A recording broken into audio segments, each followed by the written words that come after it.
Hello, ladies and gentlemen. I am O'Brien McMahon, and this is People Business.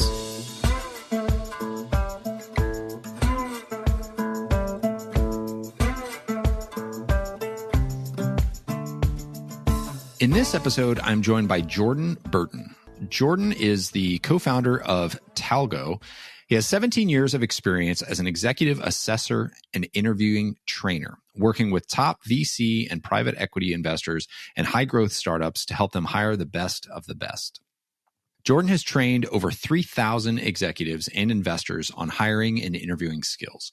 He leads Talgo's business development initiatives, managing relationships with companies like Sequoia Capital, TH Lee, Insight Partners, Twilio, and on and on and on. He was formerly a partner at leadership advisory firm ghSMART, a consultant at Bain Company, and holds an MBA from Harvard Business School. This was a lot of fun. As you can imagine, from somebody who is a professional at interviewing, Jordan is very charismatic, is a great conversationalist, and really, really knows his stuff. And we went pretty deep on interviews. What makes a good candidate experience? What makes a good experience for the company to help them really make the best decisions, the different types of interviews you might want to do, a lot of things around what you don't want to do in an interview that people do all too commonly. Really a ton in here if you want to up your game on your interviewing and get better candidates, really get those high potential candidates in the door. I hope you like it. I know you'll get a lot out of it. Here is Jordan Burton. Jordan, welcome to the show. It's hard to believe, but in over 200 episodes, I've not done one exclusively on interviewing. So I feel like that is a miss on my part, but maybe the world was conspiring just for the perfect moment to bring us together. Well, I think it's something that most people don't think much about. It's one of the reasons that drew me to the space was people don't invest heavily in this or talk about it enough. So I don't think it's a surprise, but I'm really glad to help insert that into the archives. Well, there you go. Well, let's jump in. How does one become an expert on hiring and interviewing? Did you just get fired a lot, or how did you come to do what you do? No, it's interesting. It was sort of serendipity. I didn't have any designs on this earlier in my career. I was on a pure business path. I had done entrepreneurial stuff. I worked in Big Three consulting with Bain Company. So I had a professional services background, and I guess that was kind of the entree. Long story short, I became a professional interviewer myself before becoming like a trainer or interview coach. So I spent a number of years with a firm called ghSMART. They're really kind of the lead dog in exec assessment. There is a whole industry, and there's a number of people who do executive level interviews, interviewing CEOs, CFOs, et cetera, on behalf of private equity investors, corporate boards. That was my entree into this world of nerding out on interviewing, was becoming a professional interviewer. And I still do that. I'm actually still actively assessing senior execs on behalf of a handful of investors, but have largely shifted gears and focusing more on training others. So what is the difference then in interview processes between somebody who's a frontline manager, a middle or a frontline employee, maybe a middle manager, maybe an executive level C-suite person? Sure. Like how are those structured differently, or how should they be structured differently? It's interesting. The answer to how different are they is not a lot and completely. Sort of two answers to it. Not a lot in that the fundamentals are still the same. These are important decisions. They need to be human interactions where you're gathering information in a way that feels good to the candidate, that they're enjoying, because you want them at the end of the day to say yes if they're the right fit for the role. And you also need to gather facts about the person to know whether or not they're going to be successful and happy in the role. Those fundamentals of just the dance of human interchange are true regardless of the level, but certainly in terms of the mechanics of how you structure it, who's involved, the stakes are much higher for a senior leadership role, of course. There's typically more interviews. These individuals typically are later in their career. They have more career history. There's more to gather about them. So longer processes, more behavioral interviews. For more junior candidates, we tend to skew the mix more towards problem solving, like having them actually solve sort of a sample problem in front of you, whether it's a business or technical or something that's specific to the skills in the role.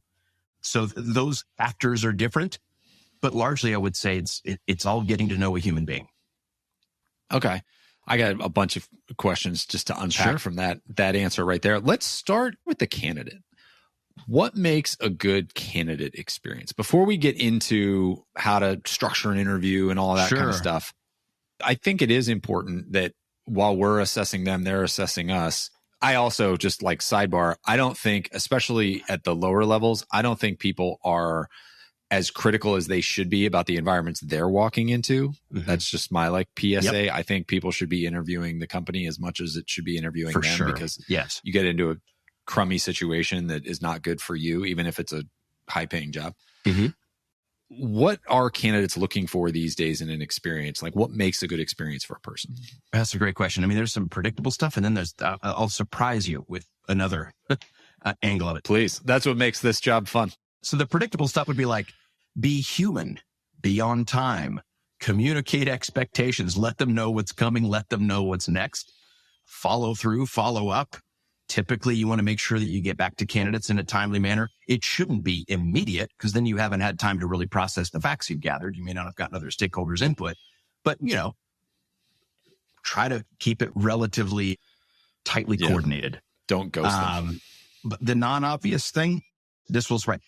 Think about the mindset of a high performer, the kind of person that most companies want to attract, somebody who's differentially succeeding in roles, who's excited to take on more and excited to work hard and do great things in their career. These individuals, having spoken to hundreds of them across my career in depth, they crave being in selective environments. They want to work around other high performers.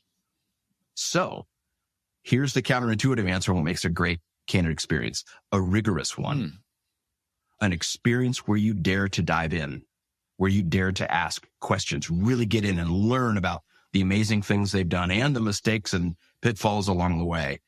When you show your willingness, when your process exudes selectivity, it's attractive to high performers. That's the kind of candidate experience where they'll end up taking the offer with the company that really dug in, rather than the one that gave them a series of sales pitches. Interesting.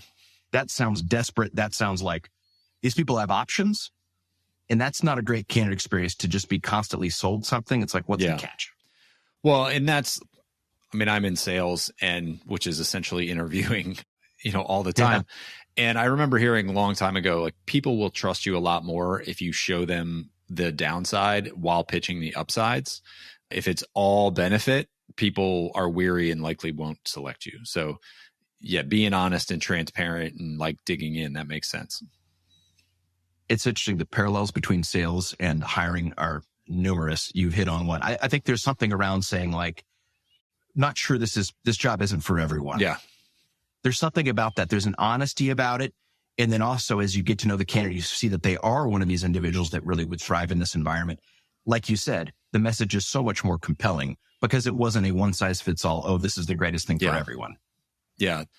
It's funny. I was hiring my first team member for myself. I had been a solo salesperson, and a year ago went out and hired somebody to support me. And that was one of the things, was I wanted to be clear on the characteristics that would make someone really enjoy the job, and the characteristics that would make somebody not enjoy the job. Because it's hey, if you're like this isn't going to be fun. But if you're like this, it's going to be really fun. Oh, you've hit on something so important. People talk about hiring, I want somebody who's a great culture fit, somebody who's really going to thrive in this environment. Well, you can talk all day about how you're innovative and fast moving and blah, blah, blah. Well, so everyone else is saying the same things. If you have the courage to ask, what are we not? Right? Yeah. It really say, what are the things that are true about us that are not for everyone?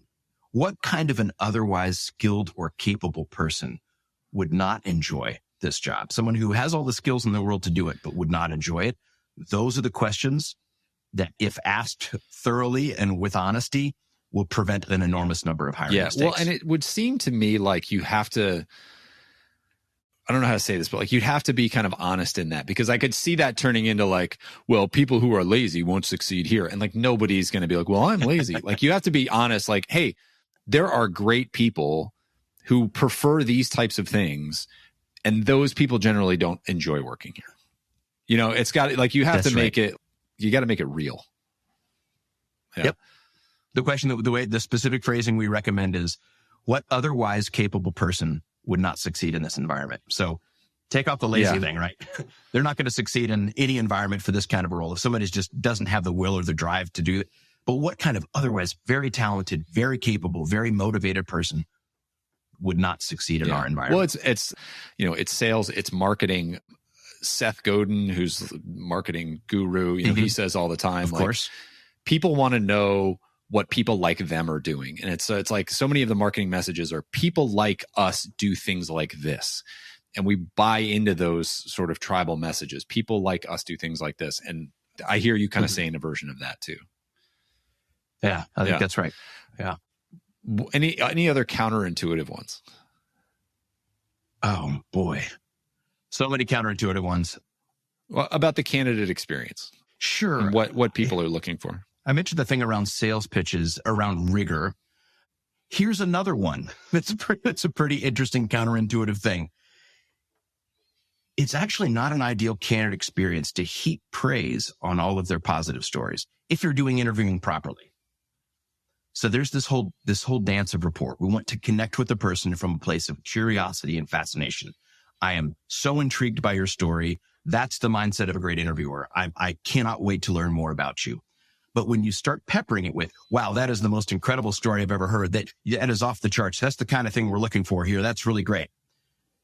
What you're doing is you think that it's like furthering rapport, but it's actually a reminder to the candidate that they're being judged. You're going, my interviewer is showing their cards. They're showing that this pleased them. So I'm going to go after more stories like that, and I'm going to be reluctant to share the stories that didn't go so well or that weren't quite so impressive. So the counterintuitive thing is lean into curiosity, not into praise. I'm so interested to hear about your mistakes. Yeah. I'm so interested to hear about what you're not great at. And I love those stories just as much as I love the stories about the great stuff. Yeah. I feel like I just want to keep asking you anything else because I don't want to miss any of this because these are really interesting. I could throw a couple other just little fun ones out there. Like common things I see interviewers do that they think they're being helpful and they're not. One is you need to leave silence when you ask a candidate a question. Now, if the candidate needs 30 seconds of silence to come up with an answer, your question was probably too complex. You probably said, we call them tell me about a time when questions. Tell me about a time when you had a tough deadline and you're working on a cross-functional team and you were struggling with one of your colleagues and there was a little bit. There's too many filters for a good response. So a candidate's going to need a ton of time to think of an answer. But if you have a fairly simple question, like what was the biggest mistake you made when you were at Google? The candidate is going to want to think through their time at Google. Give them a minute, right? We say 10 seconds. 10 seconds to the interviewer feels awkward. It feels like an eternity. But when you have an active cognitive process, you're trying to go through your memory banks. Those 10 seconds fly by. Allow silence. That's a sales technique too, right? Is like if you are challenging somebody to think differently, they're going to need time to think differently. Otherwise, you're going to get the same canned answer that everybody's getting. If they just respond right off the bat, you're getting the same story they've told everybody else. So it's almost like silence is almost like, oh, great, I can't wait to hear what's at the end of this. I'm just going to sit here as long as it takes them to piece this together. Absolutely. Can I give you one more counterintuitive one? Yeah, please. Playback. So playback is, so imagine you're in your all hands meeting with your team. Somebody says, here's my idea for how we improve this process. And you say, let me play back what I think I heard. What you said is we should blah, blah, blah, blah. Is that correct? In those kinds of situations, it is such a courtesy to the other person. It says, I was actively listening to you. I'm going to play back what I interpreted from your thing to make sure I have it right. Yeah. In an interview, that can be dangerous. Really? You want to make sure you got it right. Yeah, it can. Here's the thing. If you get it wrong, it's a rapport hit. It sounds like you two were fighting. No. They were grateful that I gave them that feedback. What, do you think I'm going around like antagonizing my coworkers? Or even if you say, it sounds like you had a breakthrough quarter. And they're like, oh, I actually didn't, but they just showed me their judgment. The reason why it's different in an interview is because the candidate's psychology, put yourself in their shoes. This is one of the most vulnerable conversations we have. Yeah. In our lives and careers. It's like dating or something like that, where we're really putting ourselves out there. And when the playback is, again, it's broadcasting what my judgment is of your story. So what we encourage doing is if you feel like you missed something, ask a question rather than asking them to validate or invalidate your hypothesis or your interpretation. I was going to ask you that. If you get it wrong. Yeah, I was going to say, well, what if it's a question? What if it's like, am I hearing you right in that blah, blah, blah happened? Yeah. So let's take this one I mentioned where it says, it sounds like she must have been pretty upset when you gave her that feedback, or it sounds like there was some friction there. That's leading. You're broadcasting a hypothesis. Even if you say a closed-ended question, this is another thing that has a mirror in sales. We want mostly open-ended questions. If you ask a closed-ended question, was she upset when you gave her that feedback? That's still broadcasting a judgment. You have a hypothesis and you're testing it with the candidate. And the candidate is going to on either side, but let's say that they did not upset their colleague when they gave her this feedback. They're going to feel judged. They'll be like, of course, no, she was grateful for the feedback, right? So what we would say is there's an open-ended question that will get you the data that you want. And that would be a what or a how question. You have a guess what or how question that'll get us the answer on this one? How did she respond? There you go. How did she respond? What was her response when you gave her that feedback? Yeah.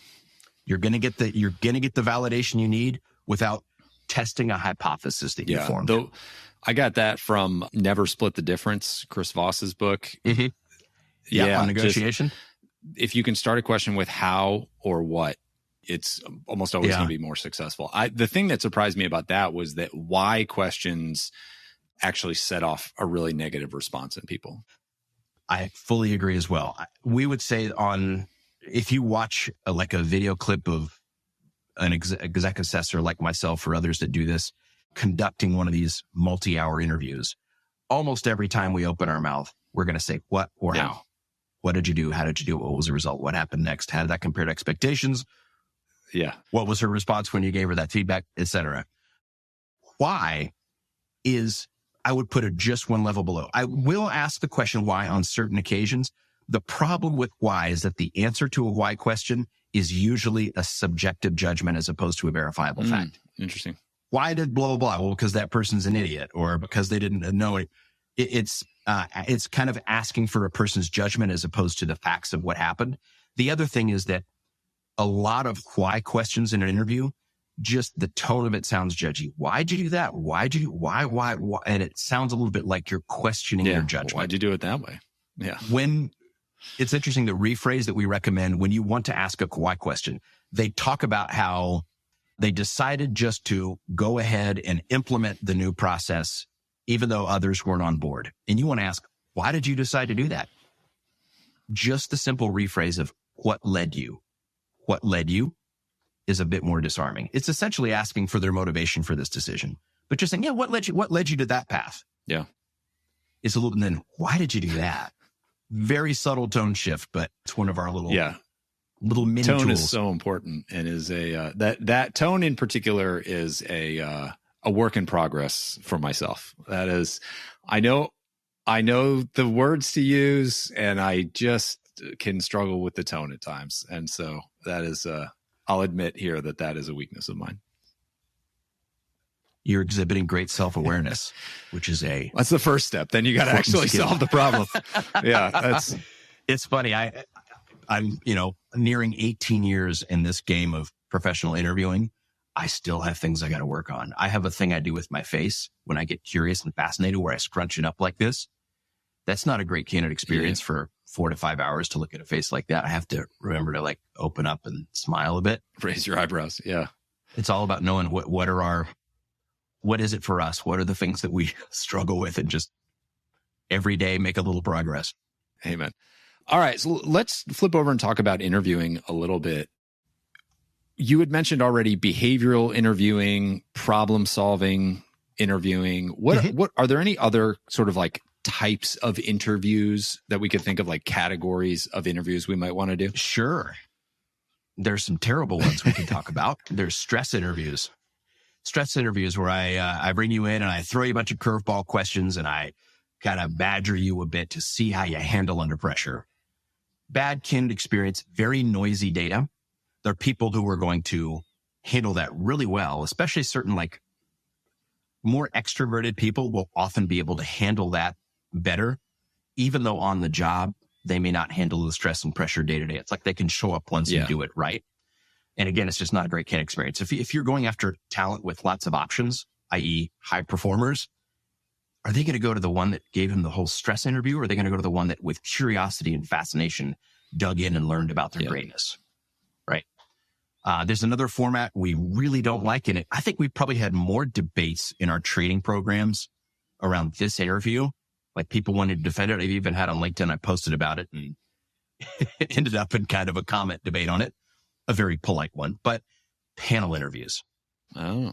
Where you interview with 6 or 7 or 8 people at once. Like the candidate comes in and they sit in a room with like 5 sets of eyes staring at them, peppering questions from different sides. Yeah, that seems like not a great experience. And it's funny, most companies do it because they don't take good notes.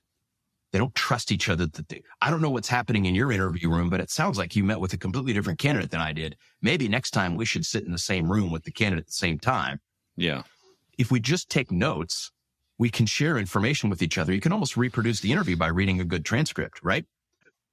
Not a great experience for a candidate having to build and rebuild rapport with multiple people.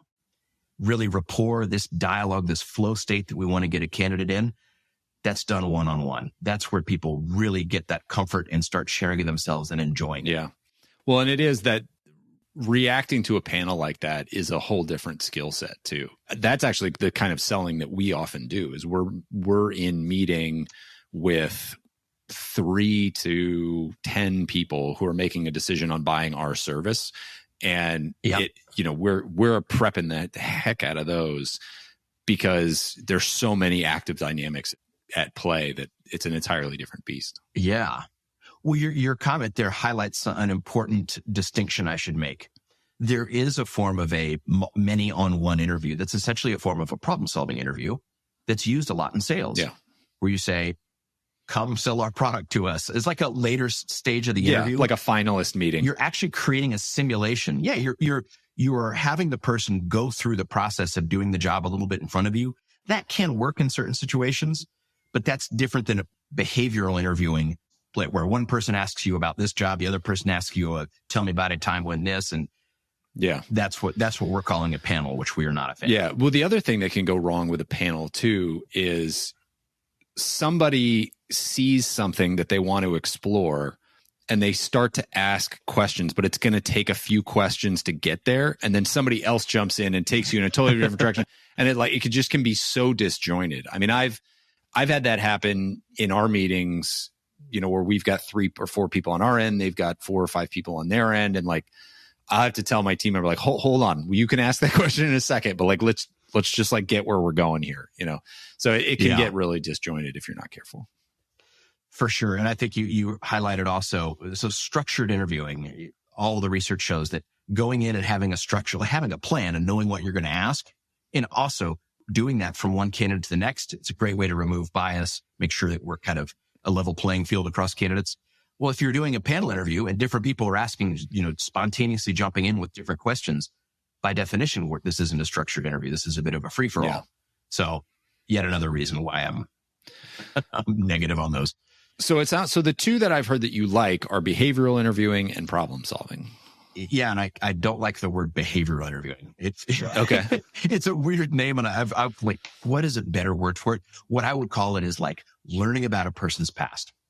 Tons of value of asking a person about where they've been and what they've done, the actual facts around prior roles, the twists and turns of their story, the people that they worked with, the feedback we would likely hear from those people about their performance and all of that. And then there's problem solving, which is really an intellectual exploration. Let's watch you do something in real time that's representative of the work content. But yeah, those are the 2 general categories that we're fans of. Let's unpack those if we can a little bit. So let's say we are trying to assess somebody's skill, whether they're a coder or let's say there's a hard skill that they have to use to do this. What makes for an acceptable problem solving scenario and what is just too much? Yeah. We have a set of best practices around problem solving interviews. It comes down to just a set of principles. It's like a checklist. And for, let's take this technical, like coding. We do a lot of work in technology, a lot of, people hiring software developers. So if you're going to set up one of these, it's ubiquitous. It's widely used in the industry, but there's really bad ways to do it and better ways to do it. We say like, make sure it's like a somewhat representative problem. Like it's the kind of stuff you actually solve. Don't make it like a random brain teaser or something like that, or make it just a memorization test. People have tools. They can look things up online. Let's get into like an intriguing problem that's representative. We like presenting it in phases, like having sort of a problem setup, a solutioning, an execution, like get to actual executable code. We like creating different options to get to an answer, to where you want to avoid crash and burn situations with problem solving interviews where the candidate has a horrible experience because they know they bombed it. So it's nice to pick a problem where maybe there's this pretty easy way to get to an answer, but it's not very sophisticated or not very code efficient, or it has other issues with it. And then there's a more sophisticated, more elegant, cleaner way to get there. And then a great candidate can tell you 5 ways to get there and the trade-offs between them, right? Yeah. Give safety nets, but make sure you note when you gave safety nets to make sure that, again, that we avoid the crash or burn. We say like reuse your problems, like get calibrated on them, but you need to make sure that they don't get posted on the internet. Yeah. As soon as it's in public, your problem solving experience is a little tainted now. So man, everybody can solve that problem so quickly. Yeah. Yeah. It's like they've seen it before. Okay. So I like that. Keep it relevant, have problems that can have multiple options. I mean, it's like anything worth doing. It's going to take some time to put these together in a meaningful way. But if you give it the prep, you get a good outcome. You see a pretty representative output of what the person can do. Is that fair? That's right. And this actually speaks to one of the principles. You want to make it interactive. Like we've just seen this really horrible pattern of, especially technology companies that are asking people to do problems on their own time, like a take home and just show me your answer. It's a little bit of like, hey, candidate, we can't be bothered. Can you go interview yourself? And we'll just judge you based on, it becomes this very input-output thing. And they could have gotten help. You had no opportunity to interact and see their thought process in real time. It's by definition not a very human, engaging, high rapport experience. So that will be another best practice is be with them when they do it. Okay. How does that translate to soft skill testing? Is there a way to do that? Like, again, back to sales, right? So I'm a salesperson. And one of the things that we talk about a lot in the interviews we do is like somebody can come in with all the confidence in the world with a bunch of great stories. And then they come in and they just like don't have the skill set, or they freeze, or they can't deal with the stress, or like there's all these weird things that can show up when they actually show up into the job. Is there a way to behaviorally create a problem solving experience for those more soft skills? Soft skills is a big term, and there's a lot that can be thrown in there. But if we talk about that being things that are stylistic, interpersonal, motivational, the concern with a problem-solving approach. So my short answer is no. I don't think that problem-solving experiences are a great way to test those kinds of soft skills. Truly, my belief on this is a problem-solving experience is one that's explicitly designed to test somebody's intellectual process, how they unpack a business or functional or technical problem. The challenge is if we make it about motivations, you can fake that you're interested in something when you're not, right? Or if we make it about something emotional, like we create a business simulation where there's a conflict with a customer or something like that, they might put on a good show for you because they know what the answer is, and they might behave very differently when they come on the job. We can't fake that we're smart. Like we can't fake that we can code up this very complex, data structure problem, right? But we can probably fake that we are diplomatic. Yeah. When we know a job is on the line. Right. What about like scenario type questions? Hey, I'm going to give you a bunch of facts. Talk me through how you would approach this trying to get to XYZ. There's a fine line that we're walking between two types of interviewing approaches. One that we're a big fan of, problem solving interviews, which we've already spoken about. And the other is hypothetical questions. The line can be highlighted as, is this something that the candidate could have thought of in advance? So if you present somebody something like, here's a challenge we're facing. We have people who are asking us to blur regulatory or ethical lines, in commercial situations and blah, blah, blah. How would you think through blah, blah, blah? someone has probably thought through what's the right answer to give an employer when they ask me how I would handle an ethical dilemma, right? Yeah. Or take this one. How would you think about you coming in as a team lead and you're inheriting a team and there's some underperformers on that team? How would you think about managing performance?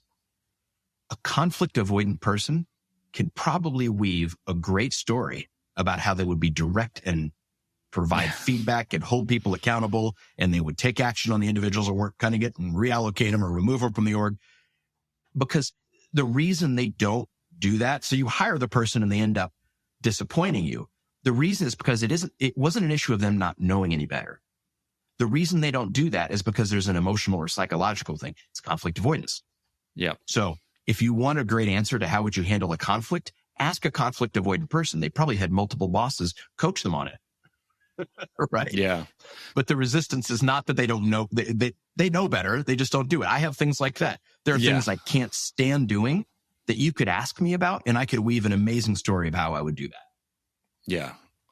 So that's a great transition then, because that stuff can be the make or break for somebody on the job, right? That stuff that they're going to have to go do something that's uncomfortable for them, whether it's conflict or speaking or communicating in some way. Like, those are the things that are going to kind of make or break. Can they deal with the pressure?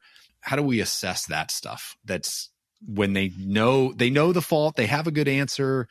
How do we tell? Yeah. So this really gets into the art of behavioral interviewing. What I would say on this one, there's a few techniques that we use. We've already talked about one of them. It's rapport. You want to get a candidate in a place where they're just sharing of themselves and you're not showing judgment. And they get into a flow state where they're enjoying telling their story. You want to make sure that you are actually talking about things that happened in the past. So we don't want to ask seemingly past-oriented questions like, how do you typically approach getting in the door with a challenging prospect?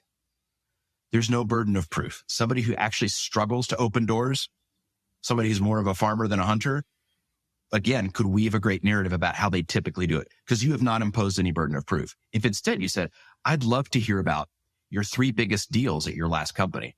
Let's walk in to each one of those. And lo and behold, you find out that 2 of them required a lot of really creative door opening strategies, cold calling type things. So learn about their past.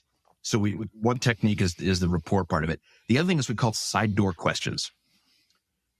Let's say that it's this thing around this hunting skill, this like being able to get somebody who can truly cold call and open doors with new prospects. A bad approach is what we would call a front door question. Tell me about a time when you had to really aggressively prospect and get out there and open doors with people who didn't know you. Especially for a sales candidate, they know exactly what you're testing for. Yeah. And they are likely to manipulate, massage, even ethical, good people. There's a burden of, no one wants to be in an interview and say, I don't have any examples for you. Yeah. Right. So they will dress up that part of their story. Instead, if we just say, I'd love to walk through some of the biggest deals that you're most proud of. Or who did you report to in that role? It was Amy. Well, I talked to Amy and I asked Amy to describe you relative to the other account execs on her team. What do you think Amy would tell me about you? I haven't broadcast that I'm looking for this opening skill, right? Yeah. And so I'm likely to hear a more authentic picture. And I've used a third technique there, which is the possibility of a future reference. There's an indication there that I may speak with Amy. And I think what you tend to find is that people will say, well, Amy might say that I was a little bit better at the kind of like account management and keeping customers happy than the going out and getting new ones. But right. Yeah. So there's ways to go after these things by getting disciplined about learning about what actually happened in their past and what these important stakeholders are likely to say in future references. Yeah, you get to somebody's, well, don't ask Amy. You'd probably want to ask Steve. That's like, you'll hear that too. Yeah. You say, tell me about that. What's behind the difference in their perspectives? Not, were you struggling with Amy? But what's behind the difference in Steve's and Amy's perspectives? You're very good. All right. This might be a good time to ask you about one of the cliches that we hear a lot right now, Uh-huh. which is the hire for attitude, train for skills. Hire for attitude, train for skills. Yeah. I have heard versions of that. Yeah. You see that on like little cutesy, calligraphy on LinkedIn and stuff. Sure. What are your thoughts around that in the market today? That quote speaks to something, a real truth, which is, I think what it's speaking to is coachability. Intelligence or like work ethic are notoriously not coachable, right? Yeah. Communication skills can be highly coachable. So when I hear someone say hire for attitude, saying attitude, depending on what we mean by attitude, but attitude is typically not very coachable. It's not something that we're going to be able to change in a candidate. We're not going to shift somebody from the wrong kind of attitude to the attitude that we really want. Whereas skills, largely, these are things that people acquire and pick up over their career. So I think there's truth in that respect, that we are paying respect to the relative coachability of those two factors. But I would be careful on the train for skills part if we're talking about a resource-constrained startup type organization or an otherwise very impatient organization where things need to happen right away. Yeah. There may be some skills you just need people to come in the door with. Yeah. I think there's also like a good question to ask yourself though, because I think a lot of people would fall into like, well, we're an impatient organization. People have to come in and contribute right away. And it's like, do they really? Or can we take some time and really build these people? Because there's often like that type of training is a skill in and of itself. And most people are not great at developing the people on their team or the people around them. It's interesting. So a lot of my take the interviewing, training, and coaching side out of it, my exec assessment work is largely with private equity investors. They are, by definition, impatient. They're going after returns in a period of time, in a holding period. IRR matters, right? So I will also often see that they're like, somebody needs to come in just completely ready to go on every single dimension. And I get that impulse. The concern I have with that is somebody has been there and done that in this kind of a role 3 or 4 times, and they're still interested in making a lateral or downward move. Create an adverse selection. You can end up with lower performing individuals where you can check the box that they've done these things. But high performers typically want to take on ever increasing responsibilities. So I always encourage the investors that I work with, think through what are things that you can allow a step up on. And sometimes it's domain expertise. We don't need someone who's worked in this particular wastewater management business 15 times already. Yeah. Because that's something they can learn in a reasonable amount of time. But there are some things that we're going to say, no, if they've never operated with debt on the balance sheet, that's a non-starter. We're highly levered and we can't be, threading the needle on that one. Yeah, that's great. I hadn't thought about that before, but that makes a lot of sense. The adverse selection piece of that. Yeah. I like that a lot. And there's an element too of like, you want somebody who's coming in and striving to prove themselves. For sure. Right. Like you want somebody who's going to be engaged in it. Who's not like, all right, well, here we go again. Like you want someone that's like, again, you mentioned flow earlier. Like we get into flow when the tasks we are taking on are like just at the very edge of our skill set. And, if it's too easy or it's too hard, we check out. Yeah. But like You're onto something. Yeah. Like you want somebody that's going to come in and be like, oh, this is a challenge. I'm fully capable, but this is a challenge. And I'm going to go be motivated to prove myself to like become capable of this. The longer I've been in the business of interviewing, the more and more weight I have put on motivation and will to do the job. Yeah. If you are right now, your listeners, if there's people who are considering making a hiring decision with a candidate who seems kind of lackluster alignment in terms of what they want to do with their career, what they're excited about, there isn't a really compelling data-driven case as to why this is what this person has been preparing for or what this person is enthusiastic about, I would be very, very cautious. It matters so much. Human beings who are motivated and engaged and inspired can overcome a lot of deficits.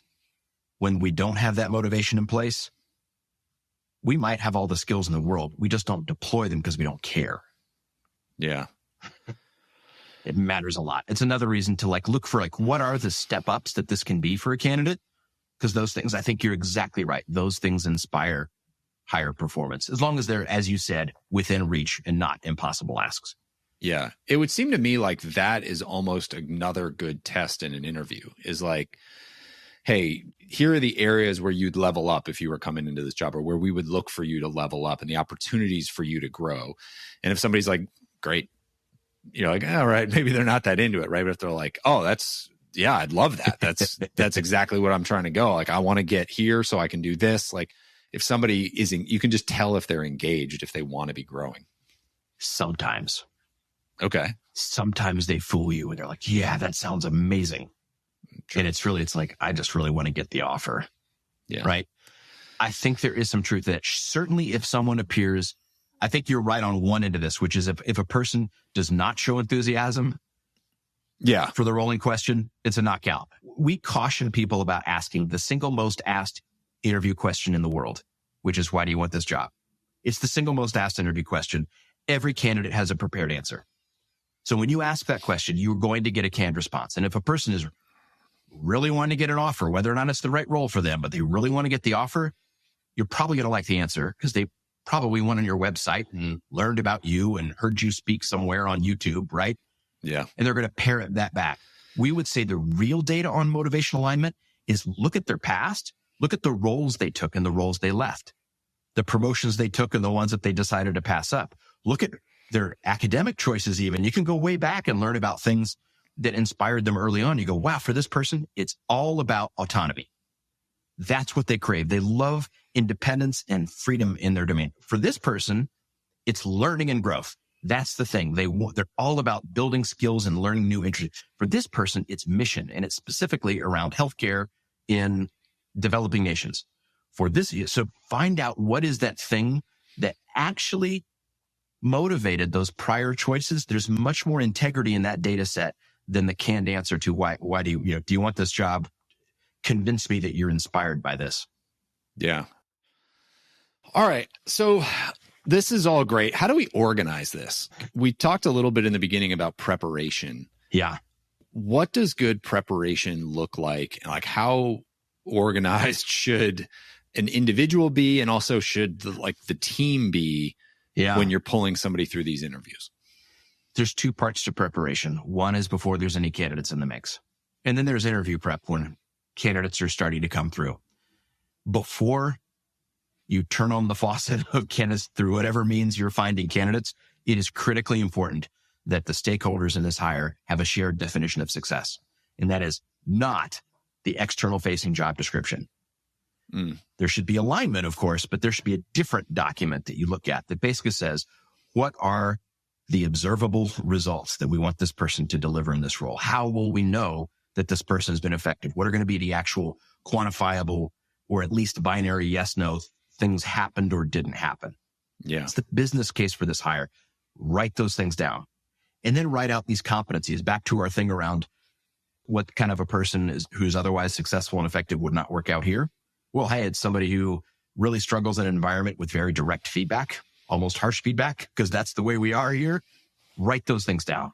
What makes your environment truly unique? And of course, there's skills and competencies that are going to matter as well. So that's the most important bit of prep. And then decide, okay, we've got 5 people who are stakeholders in this hire. Who's going to take which items here? You're going to go deep on some of these things around our working style. You're going to go deep on technical skills because you're deepest in this functional area. You're going to go deep on this aspect of kind of like their success track record and ambition and drive and stuff like that. We call it divide and conquer, but it's essentially get clear on what you want and make sure people have roles. That's pre-candidate prep. And then there's the candidate prep. Happy to talk about, what to do. Well, let's talk about pre-candidate prep for a little bit longer, because you had said it's helpful if you have the questions written down and if you can use them across interviews with candidates, right? So it seems to me like there's even another step beyond you take this, you take that segment to actually organize and be like, what are the questions you're going to ask? And 100%. Okay. So create this document. We call it a target. Divide and conquer, figure out who's taking which ones of these, which kind of clusters make sense to be a single interview. And then there's creating an interview guide. And I would say hour-long interview, I probably want to have 8 to 12 initial questions. That would be something like, let's talk about the 3 deals that you're proudest of from prior co, with some follow-ups, a dialogue, right? But what are the entry points? What are the initial questions that get us into these dialogues? Yes, part of the pre-candidate prep is also creating those interview guides. Okay. All right. So now we move into the individual prep for the individual interview. What does that look like? It's lighter. I don't think you need to spend an enormous amount of time before each incremental candidate. I would definitely make sure that you're not back to back and you're rushing into that interview right after some other heated meeting. You want to make sure that you have some time. It may just be 5 to 10 minutes, but you do want to be familiar with where they worked. If there were notes that came out of early screening about things to make sure we want to go deeper on, or things that came out from any stakeholder, let's say it was somebody who was referred and they shared some notes on them, familiarize yourself with the candidate and start to build your enthusiasm and your fascination and your curiosity. 5, 10 minutes, just get excited. You're about to do something awesome, which is learn about another human being. That's all it takes. And then, of course, get your screen set up right, get your notes out, and make sure you have your interview guide and that you're ready to go. But and your background and everything looks right.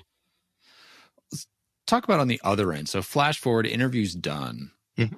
How are you analyzing what you got? It's a great question. The way to not do it is to go with like, okay, that interview is done. That was amazing. That was our person.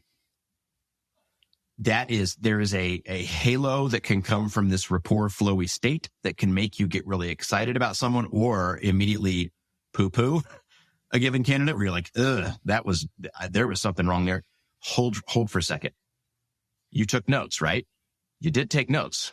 You need to take notes, whether it's an AI note taker, whether it's you're typing, whether you're handwritten. Look at your notes. Look at the stories. Go back to that document, that target that had those things that we need to get done in the job, those things about the way that we work that are unique to our culture. Let's look at these stories and map those stories to this document. Do we see a believable match between these things that this person has exhibited and what we need in this role? Make it a data-driven exercise. I will say, if you've had the heebie-jeebies about somebody, there was something way off, there's something to human intuition. I wouldn't ignore that, but be very careful when your intuition right after an interview says, this is our person. Yeah. When we had our initial conversation before recording this, you had said, trust a no, verify a yes. Yeah. Yeah. Which a mentor of mine, when I sort of first got into exec assessment, Randy Streets, his name, he's, was managing partner of ghSMART for a very long time. He had an adage, which was trust your gut when it says no, but not when it says yes. Yeah. I think that's pretty wise words. Yeah, for sure. Because to your point, there is something to human intuition on the negative side. We also can fool the heck out of ourselves on the positive side. For sure. Yeah. So many people, I feel like it is just a gut reaction. Like, man, I really like that person. I remember, I always think back, I was in a fraternity in college and we would go through, were you in a fraternity by chance? I was, yeah. Okay. So I don't know how your fraternity rush worked, but guys would come by the house, you would meet, they would get around and you'd pass them around and everybody would have conversations with them. And then you'd all sit down and you'd have to pass judgment on them at the end of the night or the end of the week. Yep. And some people were so good at intuitively being like, yeah, that person's going to be great. And others were not. And I remember there were some people that I interviewed where I was like, man, this guy is absolutely going to be a stud here. And they just were a dud. I mean, it just could not have been more passive and, they were just milquetoast. So I guess the question is how do we develop a better gut instinct, or do we just give up on our gut instinct completely if it's not a no and go back to data? Wow. My mission in doing what I do is to have people lean more into what Daniel Kahneman would call system 2 thinking. This is the disciplined data gathering. Make this an objective data-driven decision. Yeah. So my real answer to your question is, we need to wean off of gut instinct on these people decisions as a society. I think lots of bad things come from both sides of it. Hey, if it, like really what this comes down to is like, this person's kind of like me. Hey, they look like me. They come from a similar background. Like you see something in someone's resume that's like, oh, they must be smart. They work there. There's these affinity biases and all these things that creep in that we just use instinctive system one gut yes or no's. Yeah. Or you're attracted to the person or If there's anything that I would encourage people doing with intuition, and it isn't about silencing it. What I do when I'm taking notes is I will pay attention to some cues that a person is giving outside of just script, the text of what they're sharing. So if somebody continuously struggles to share mistakes and weaknesses, I note that and I put caps lock on. And I'll put LOSC in my notes, lack of self-critique, or LOSA, lack of self-awareness, where they just don't even know how they come across. I think it's okay to mark some of these things that you experience in the course of an interview, but just make sure that that's not all the notes you're taking. You largely want to get the stories and the facts of where they've been and what they've done. But I think it's okay to codify some of these impressions where you go, this person seems really nervous every time that I'm talking about these couple of bosses. Anytime it comes back to them, I think there may be something going on here. Yeah. I think it's fine to take notes on those things. But what we really want to avoid is that we're making a decision on a candidate and we're all talking gut to gut. Well, I just really could see working out here. Well, I just was really turned off by blah, blah, blah. Well, I just didn't think they were super crisp in their communication. Well, I thought they were great. Yeah. That's a bad decision about to be made. You know, I was interviewing a professional futurist recently, and we were talking about decision-making for the future. It's a fascinating job. Oh, super interesting. Yeah. And it struck me, the same thought struck me interviewing her as just struck me when you were saying that, which is so many of us, and you know, I'm probably fall in this category too. So many of us want to just be good at a thing. We want to just have good judgment and make good decisions and be able to predict the future. But the reality is that the people who are making good decisions are doing a lot of research. Like there's a lot of work. They're working at it. That goes into good decisions. And I think that is often not involved in the conversation or not conveyed in a way that we can see it. You can't see the work that they're doing. You just see the results. And I think it skews our impression of what really goes into making good decisions. How interesting. I would love to hear what she had to say on this topic, because I think this is, especially with AI is creeping into decisions already. And in some positive, perhaps ways, and some nefarious ways as well. It's going to impact hiring massively. But I do think that there is a thing around disciplined decision-making, AI or not. There is a thing around people who make great decisions. Typically, I have found in talking to a lot of them about these decisions, that's what I get to do for a living, is hear about these decisions, is I find that the people who make great decisions usually get data. Yeah. They usually do their homework. They usually apply system to, they're not just shooting from the hip. Yeah. Now, there are some people who do have something special where they're like, no one's asking for this product, but I know human nature. I know this is going to be huge. And it is. And they repeat that. They can really do that. I find that that's typically more the exception. I find that those people also almost always, that's kind of an illusion too. Like I've read, I don't remember where I read this, but like Einstein, right? Theory of relativity, groundbreaking, world changing. Apparently, if you go back through his notebooks, he had some other theories that were total nonsense. And same with Da Vinci, right? Like Da Vinci had all these great innovations and he had some crazy stuff. He believed some really wacky stuff. And so I'm sure Steve Jobs had some really bad product idea. I mean, there are certain ones like Newton and whatnot that were, I think you're right. I think that there's this system one, this kind of instinct based, it can be very generative. It can conceive of what's not there. If all you do is gather data, you're never going to create the next breakthrough. It requires something that's beyond just analyzing the here and now. But I think there is a burden on us, like you indicated. You've got to filter those instincts through, is there any reasonable case to be made? Like, what data could I look for to suggest whether this intuitive innovation, is a good idea or not. Yeah. Yeah. Decision-making is such an interesting one. The other thing that I've heard said a lot is the people who make the best decisions often just make the most decisions. And not that they're always making great decisions, but they make a lot of decisions and then they pivot on the ones that aren't working really, really quickly. I'll add one thing to that. They do make a lot of decisions and they track with honesty how the decisions played out. Yeah. I know a lot of leaders who make a lot of decisions and then kid themselves about how it went. They don't want to stare it in the face. But I think that there's a whole discipline around that. Make your decision, write down, if you could just journal or in some way capture what all the trade-offs were and how you ended up where you did. And then go look 3 months later, 6 months later, a year later. How did things play out? And what can I learn from that? Oh, I overweighted this external market opinion. I overweighted blah, blah.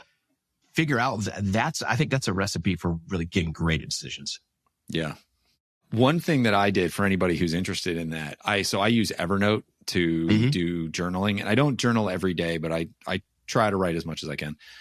And I was doing the journaling and I got this idea from somebody in my office, but I basically created one entry for every day of the year, or as I go, I basically create an entry for that day. So, I'll go in today, and if there's no entry, I'll start a new one and just enter whatever, journal whatever I'm going to journal today. But if I did one last year, then I get to see what I was thinking a year ago. And so over time, you can actually build this sort of history of yourself of like, where were you? What were you doing? What were you thinking? What were you working on in past years? Yeah. And that's a good way to be able to just kind of naturally see, oh yeah, what was I thinking about? Oh, I made these decisions last year. Did those pan out? Did they not pan out? I try to live without regrets. I regret not having that discipline. I would love to have that archive. I've done journaling here and there in my life. Yeah. But mostly not. And it's a huge missed opportunity. I'd be very curious at some point to hear kind of what insights have come out of that. And I guess it's never too late to start. I'm on year 2 right now. And not every day has an entry. But I do have probably 3 or 4 journals sitting up on the shelf that are all dated that I can go back through if I want to. And every once in a while, I'll pick one up and go back through it and see what are the similarities, what are the differences. Yeah. Yeah. So we are getting to the end of time here. This has been really interesting. I mean, I hope everybody else feels like this, but I've learned a ton that I can take into some of the interviews that I'm doing. Is there anything that we haven't covered that you're like, this is just something people have to know, or this is something people get wrong all the time? Or like, are there any final thoughts that you have that I haven't prompted you on? There's so much to cover. Yeah. This is one of the challenges we have in building expertise and building a curriculum around this thing of interviewing, is that there's just so much, right? But I think we've actually covered a lot of the big ones. I would say at the end of the day, relax and enjoy the dialogue. If you're just interested and curious and you're asking questions and you're taking notes, congrats, you're like in the top 20%. The bar is so low. People are terrible at this. If you just have a plan and you have questions that you're asking, you're capturing notes and you're using those notes, you're doing great. Yeah. And feel free to reach out. I'd be happy to get you even better. Yeah. Well, no, and I was going to say that too. We'll put all your information in the show notes. So anyone who wants to reach out, definitely would encourage anyone listening who needs help on this to reach out to Jordan. This is what he does. So definitely want people to do that. Jordan, thank you for coming on. This is fun. I want to ask one last question here, which is, can you share a story of one of the craziest things you've seen a candidate do in an interview? I have had ones walk out, and that was poor prep, like they just didn't know what was coming, or they hadn't agreed to it, or some ego. I had somebody who really went, this was years ago, but a CEO candidate who basically revealed some very unsavory approaches that he took interpersonally and socially in his past, let's say, and had like an air of pride around it. And it was remarkable to me. I was early in my career doing this, and I was just kind of, first of all, shocked that this person said this. And I also said, that's the power of rapport. When you have fascination and curiosity, people will open up about a lot of things, even things that they probably shouldn't. when they don't feel judged. That's right. But people also, I've had lots of people cry and talk about horrible things that happen in their personal lives. We pretend that our work lives and our personal lives don't intertwine, but they do. That's fine. It's when people have emotions come up in these interviews, I'm not judging based on that at all. We're all human beings, right? It's just an interesting, this thing around rapport really is that powerful that it will bring out those stories and allow people to be their whole selves and be humans. And I find that to be not only really insightful about learning who's the person behind the resume, but for them, they have an experience they don't have with other employers or with other potential employers. They actually have somebody who cared and listened and connected with them as a human being. So it's not just the unsavory stuff. It's also some wonderful stories that come out. All good things flow from humanity and being real with someone. I think that's where we end it. All good things flow from humanity. Love it. Jordan, thank you for coming on. Everybody who's listening, hope you have better interviews in the future, get better candidates, do better work, have more fun doing it. Take care. Thank you so much. Really enjoyed it.